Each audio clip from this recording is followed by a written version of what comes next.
Good evening, it's February 7th, 2025, and it's time for my second set of devotionals. Won't you join me? And celebrate recovery, healing from hurts, habits, and hang-ups. Day 38. It's just coffee. Since then you have been raised with Christ. Set your hearts on things above, where Christ is, seated at the right hand of God. Set your minds on things above, not earthly things. Colossians 3, 1-2. I'm a big coffee drinker. I drink coffee in the morning, afternoon, and, although I often regret it when I can't sleep, night. Part of the fun of making coffee is the ritual. I weigh the beans, get the water the right temperature, and use the right apparatus for the right kind of coffee. I admit, I'm a bit of a fanatic about it. But the thing is, it's just coffee. It doesn't really matter. If I make a bad cup of coffee, so what? I can just throw it out and make a new one. Okay, I can just drink it and then make a new one. In the big picture, it doesn't really mean anything. So why do I spend so much time thinking about it, obsessing over it? It's coffee. It's temporary. I'm not suggesting we shouldn't have hobbies or interests, but like coffee, they are temporary rather than eternal. How much of our time and attention should be spent on pursuits that have no lasting meaning? And if we wanted to take this up a notch, what about when we obsess over what people think of us or what will happen tomorrow?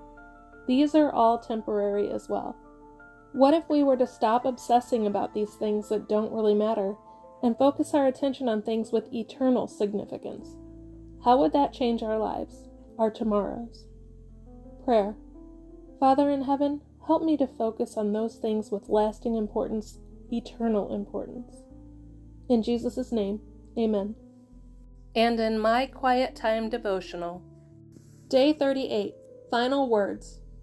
Teach these new disciples to obey all the commands I have given you, and be sure of this: I am with you always, even to the end of the age. Matthew 28:20. Matthew ends his gospel with Jesus giving his disciples a final command and a final promise. The first is natural and fairly obvious for a teacher and coming king. As you go into all the world, making disciples of all nations, teach them to obey everything I have commanded you. Of course. But the second is much more heartening. I am with you always. Always. The command must have been daunting. He had warned them over and over that the process of proclaiming his kingdom would be fraught with rejection, even with persecution. Worse yet, they had seen that hostility come to its ugly culmination in the torture and death of Jesus himself only a few days before. They knew he was not exaggerating. What happened to him could very likely happen to them. But he promised that as they went in obedience to his commission, making disciples of the nations, he would be with them. That must have been enough, for we see in the book of Acts that they did exactly that. Having Jesus with them had become their highest value.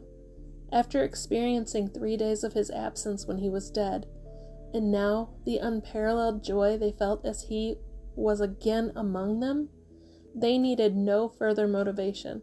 Just his promise that he would be with them was enough for them to launch the perilous but exciting mission of taking the kingdom message to every corner of the world.